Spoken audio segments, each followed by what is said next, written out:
అందరికీ నమస్కారం అండి. బాజీరావు ఐఏఎస్ స్టడీ సర్కిల్కి వెల్కమ్ అండి. ఈరోజు టాపిక్ వచ్చి సివిల్ సర్వీసెస్ మెయిన్స్లో కన్వెన్షనల్ ఎస్సే టైప్ క్వశ్చన్లో సైన్స్ అండ్ టెక్నాలజీ సెక్షన్లో కరెంట్ అఫైర్స్ మీద ఆధారపడే క్వశ్చన్స్ అన్నీ కూడా అడుగుతూ ఉంటారు. కాబట్టి ఎక్కువ కరెంట్ అఫైర్స్ని బేస్ చేసుకుని క్వశ్చన్స్ వస్తాయి. కాబట్టి జనరల్ బేసిక్ కాన్సెప్ట్స్ అనేవి చదువుకోవాలి. తర్వాత కరెంట్ అఫైర్స్కి దాన్ని అప్లై చేసుకోవాల్సినటువంటి అవసరం అనేది ఉంటుంది ప్రతి టాపిక్ మీద కూడా. ఇక రీసెంట్గా ఇప్పుడు కర్బన వాణిజ్యం పర్యావరణం అనేది రీసెంట్ కరెంట్ టాపిక్. క్వశ్చన్ ఎలా ఫ్రేమ్ చేస్తారు అంటే, ఇటీవల ఈ పరిశ్రమలు వెదజల్లేటటువంటి, అదేవిధంగా వాహనాలు వెదజల్లేటటువంటి ఈ కార్బన్ డైఆక్సైడ్, కార్బన్ మోనాక్సైడ్ వాయువుల వల్ల పర్యావరణానికి తీవ్రమైనటువంటి ఇబ్బంది ఎదుర్కొంటున్నారు. ప్రజలు కూడా ఇబ్బంది ఎదుర్కొంటున్నారు. ఎందుకంటే ఈ గాలుల వల్ల పీల్చడం వల్ల ప్రజలకు అనారోగ్య సమస్యలు వస్తున్నాయి. అదేవిధంగా పర్యావరణానికి కూడా హాని జరుగుతోంది. దీనివల్ల మొక్కలు, వృక్షాలు కూడా ఈ గాలుల వల్ల ఇబ్బంది పడుతూ ఉన్నాయి. అదేవిధంగా జంతువులు కూడా ఇబ్బంది పడుతూ బయోడైవర్సిటీ అనే జీవ వైవిధ్యానికి కూడా తీవ్రమైనటువంటి ఇబ్బంది ఎదుర్కొనేటటువంటి పరిస్థితి భవిష్యత్తులో ఏర్పడుతుంది. కావున ఈ వాతావరణ మార్పుల వల్ల పంటల మీద, నేల మీద, అదే నీటి మీద కూడా ప్రభావాన్ని చూపిస్తాయి. కాబట్టి వీటిని తగ్గించవలసినటువంటి అవసరం అనేది ఎంతైనా ఉంది. కాబట్టి ఈ కర్బన వాణిజ్యము అనేది రీసెంట్గా కొత్తగా వచ్చినటువంటి టాపిక్. ఎన్విరాన్మెంటల్ ఎకానమీ అనేటటువంటి బంధాన్ని ఆధారంగా పర్యావరణం ద్వారా ఆర్థిక వ్యవస్థని మనం ముందుకు తీసుకువెళ్ళే అవకాశం ఉంటుంది. పర్యావరణ అభివృద్ధి ద్వారా పర్యావరణ ఆర్థిక వ్యవస్థకి మనం ఇక్కడ స్టార్ట్ చేయవలసినటువంటి అవసరం అనేది ఎంతైనా ఉంది. కాబట్టి ఈ కర్బన వాణిజ్యము అన్నది పర్యావరణానికి ఏ విధంగా అనుకూల ప్రతికూల ప్రభావాలు చూపిస్తుంది.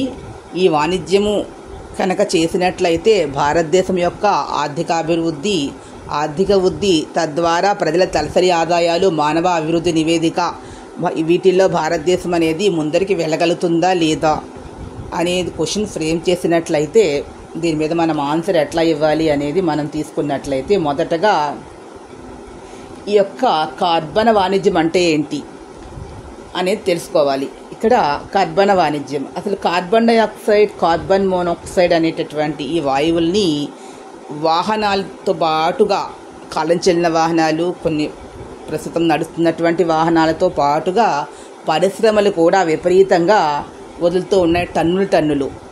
అయితే వీటిని అసలు రూల్స్ ప్రకారంగా తీసుకున్నట్లయితే పరిశ్రమలకి పొల్యూషన్ కంట్రోల్ బోర్డు వాళ్ళు, స్టేట్ అండ్ సెంట్రల్ వాళ్ళు అనుమతులు మంజూరు చేసిన తర్వాత మాత్రమే వాళ్ళు ప్రారంభించారు. కానీ చాలా చోట్ల, అంటే గ్రామీణ ప్రాంతాల్లో కూడా చాలా పరిశ్రమలు రిమోట్ ఏరియాలో ఉన్నవి వీటి గురించి, అంటే ఈ పొల్యూషన్ కంట్రోల్ బోర్డు సర్టిఫికేట్ తీసుకొని వారు ఉంటారు. ఏదో నామమాత్రంగా తీసుకొని కూడా నిబంధనల విరుద్ధంగా వ్యవహరిస్తున్నటువంటి పరిశ్రమలు మనకి చాలా కనిపిస్తూ ఉంటాయి.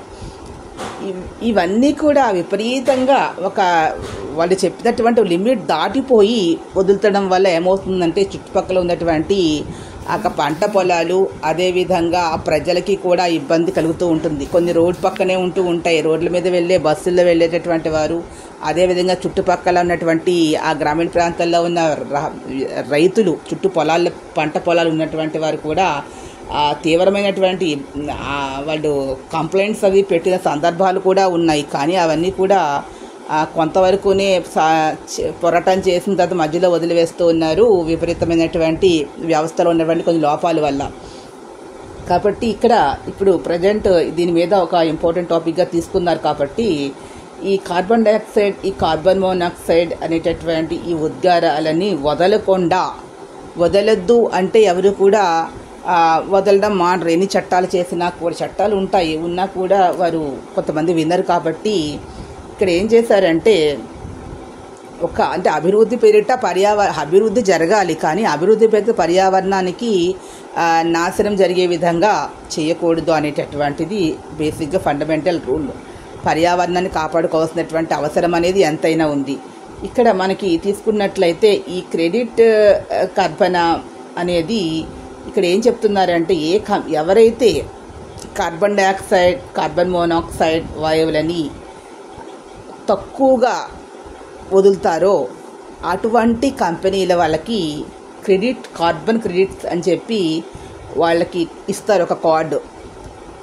ఈ సర్టిఫికేట్ ఆధారంగా వారు ఆ కార్డుని కార్బన్ డయాక్సైడ్, మోనాక్సైడ్ వాయువులు ఎక్కువగా బయటకు వదిలేటటువంటి ఏదైతే పరిశ్రమలు ఉంటాయో వాటికి వీళ్ళు అమ్ముకోవడం వల్ల వీళ్ళు ఆదాయాన్ని సంపాదిస్తారు.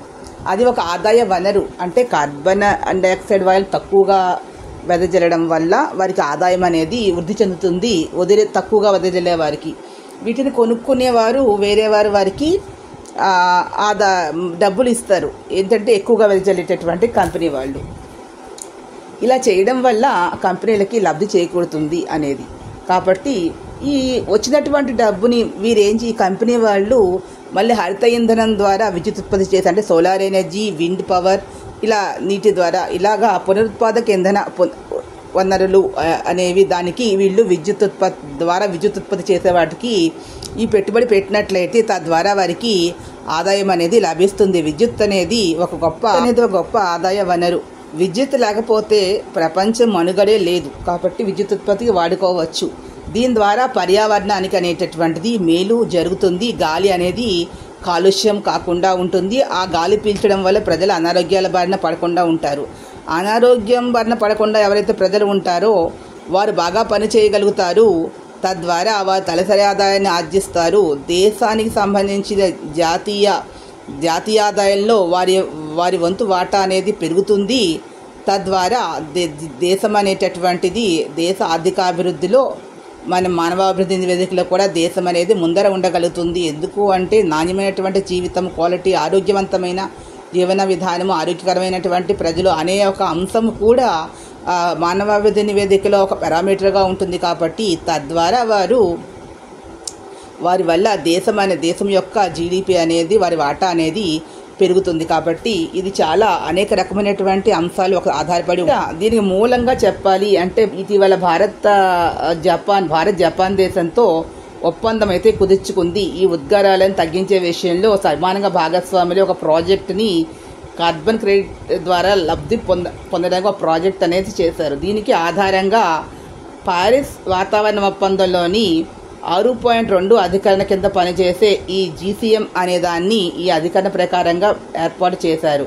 భారత్లో కార్బన్ ఉద్గారాలు తగ్గిన వ్యవస్థను నెలకొల్పడానికి జపాన్ పెట్టుబడులని, సాంకేతికతని భారతదేశానికి సమకూరుస్తుంది. ఈ యొక్క ఆర్టికల్ ప్రకారంగా పారిస్ ఒప్పందము ఈ హరిత ఇంధన ఉత్పత్తి వినియోగాలకు హైటెక్ మౌలిక సదుపాయాలు అనేవి ఏర్పాటు చేస్తారు.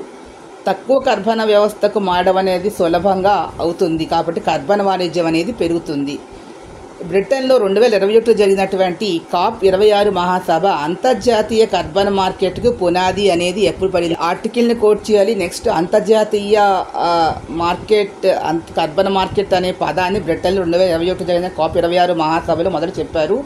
వీరు 2 సూత్రాల మీద ఆధారపడి ఉంది. ఒకటిది అంతర్జాతీయ పర్యవేక్షణ సంస్థ అనేది గుర్తుపెట్టుకోండి. కింద ప్రభుత్వాలు, ప్రైవేట్ కంపెనీలు కలిసి పనిచేసే కేంద్రీకృత వ్యవస్థను ఏర్పరచారు. 2 దేశాలు నేరుగా కార్బన్ క్రెడిట్ల వాణిజ్యం జరపడానికి ద్వైపాక్షిక వ్యవస్థను నెలకొల్పుకోవడం.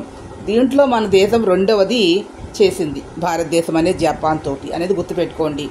ఇక్కడ స్థిరమైన కర్బన మార్కెట్ ఎప్పుడైతే ప్రపంచంలో ఏర్పడుతుందో కార్బన్ క్రెడిట్ల వ్యాపారం కూడా చాలా లాభసాటిగా ఉంటుంది అనేటటువంటిది. దీనివల్ల ఈ వచ్చినటువంటి లాభాలని హరిత ఇంధన సాంకేతికతను అభివృద్ధి చెందడానికి ఒక చోదక శక్తిగా ఉపయోగపడుతుంది. అంటే సోలార్ ఎనర్జీ, విండ్ పవర్ ఇట్లా. అయితే వాతావరణంలోని కర్బనాన్ని యంత్రాలతోనే, అంటే వాతావరణంలో ఉన్నటువంటి కార్బన్ డయాక్సైడ్ని కొన్ని రకమైన యంత్రాలతోనే పట్టుకుని నిక్షిప్తం చేసే టెక్నాలజీ ఏంటంటే కార్బన్ డయాక్సైడ్ గాల్లోకి రాకుండా దాన్ని యంత్రాల ద్వారా పట్టుకుని భూమిలోకి నిక్షిప్తం చేసేటటువంటిది. దీనివల్ల ఎవరికి కూడా ప్రమాదము జరగకుండా ఉంటుంది భూమిలో నిక్షిప్తం అంతర్భాగంలో. అలాంటి టెక్నాలజీ ప్రాజెక్ట్స్కి ఈ డబ్బులను ఖర్చు పెట్టడానికి అవకాశం ఉంటుంది. అదే కాకుండా అటవీకరణ ప్రాజెక్ట్స్, అంటే అడవులు పెంచడం వల్ల మొక్కలు పెంచడం వల్ల చాలా మటుకు మొక్కలు ఈ కార్బన్ డయాక్సైడ్ని శోషించుకుంటాయి, పీలుస్తాయి.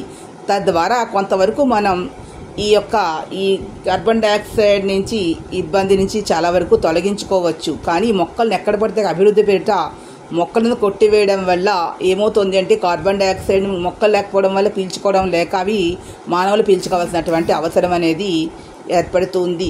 ఎందువల్ల అంటే మొక్కలు కొట్టడం వల్ల. కాబట్టి సామాజిక అడవుల పెంపకాన్ని కూడా చేపట్టవచ్చును. ఎందుకంటే అనేక వేస్ట్ ల్యాండ్ చాలా ఉంది కాబట్టి ఆ సమీప ప్రాంతాల్లో ఒక ఫ్యాక్టరీ పెడితే దాని సమీపంలో ఒక కొంత భాగాన్ని ఈ సామాజిక అడవులు పెంచాలి.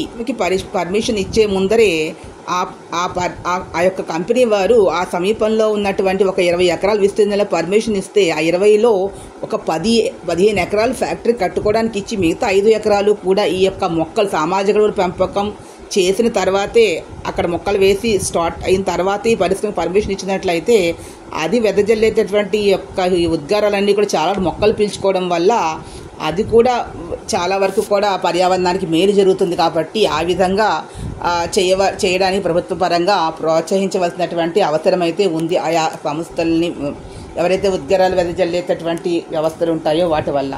ఇది రెండో విధంగా మనం తీసుకోవచ్చు. పోతే కర్బన ఉద్గారం ఎంత తక్కువ తగ్గిస్తే ఎక్కువ క్రెడిట్లు ఇస్తాము అని చెప్తూ ఉంటారు.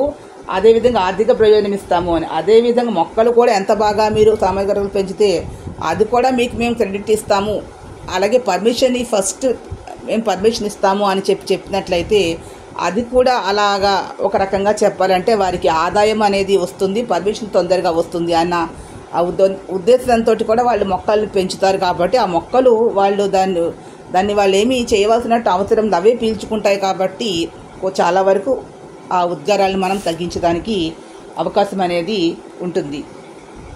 రెండోది ఏంటంటే ఇక్కడ ఆర్థిక ప్రయోజనంతో పాటుగా దీని ద్వారా మనం వ్యాపారాన్ని విస్తరించడానికి అవకాశం ఉంటుంది. సామాజిక అడవుల పెంపకం చేయడం వల్ల ఆ యొక్క వాటి నుంచి వచ్చేటటువంటి ఇప్పుడు గానుగ చెట్లు ఉన్నాయి, ఆ గింజలు వస్తాయి, అవి మనకి ఒక ఇంధనంగా పనికొస్తుంది.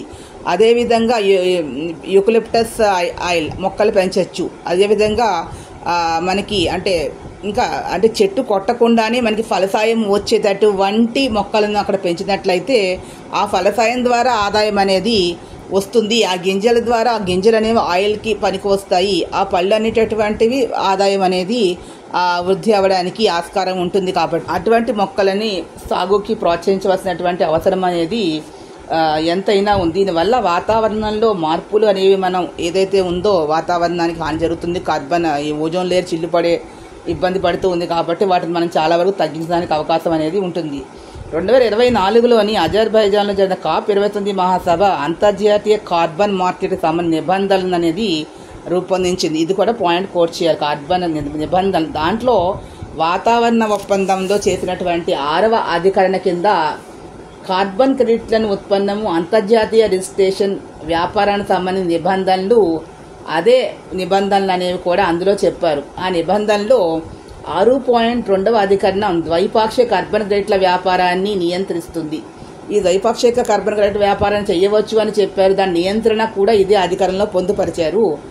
6.4వ అధికరణ ఐక్యరాజ్య సమితి చట్రంలో కేంద్రీకృత అంతర్జాతీయ కార్బన్ మార్కెట్ను కార్బన్ క్రెడిట్ వ్యాపారానికి సంబంధించి ఒక సిస్టమేటిక్ అనేది ఒక విధానం అయితే ఉంది. ఆ విధానం ప్రకారంగానే ద్వైపాక్షికంగా ఒక దేశం ఇంకో దేశంతో ఒప్పందం కుదుర్చుకున్నా దాని టెక్నాలజీ వాడుకున్నా సంబంధించిన టెక్నాలజీ ఇవ్వడం కానీ కలిసి పనిచేసే విధానాల్లోనూ అదేవిధంగా కార్బన్ క్రెడిట్లు సంపాదించి సమానంగా 50% తీసుకోవడం మరియు ఆ తీసుకున్న కోడ్స్ని వేరే కంపెనీలకు అమ్మేటప్పుడు కూడా కొన్ని నియమ నిబంధనలు ఉంటాయి.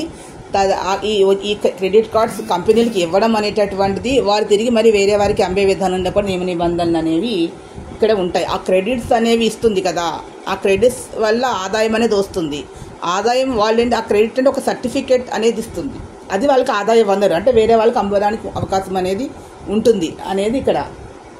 అయితే ఇది కేంద్రీకృత అంతర్జాతీయ కార్బన్ మార్కెట్ అనేది ఏర్పడిస్తుంది. అంటే ఒక దేశంలో ఒక కంపెనీ ఉంది, ఆ కంపెనీ వాళ్ళు కార్బన్ మోనోడయాక్సైడ్ అని చాలా తక్కువగానే ఉత్పత్తి చేశారు. సో వాళ్ళకి ఒక సర్టిఫికేట్ ఆ దేశాన్ని భారతదేశం ఇచ్చింది అనుకోండి. ఆ సర్టిఫికేట్ ఆ కార్డు తీసుకుని ఆ కార్డును వాళ్ళు ఈ దేశంలో వేరే కంపెనీకి అమ్ముకోవడానికి అవకాశం ఉంటుంది.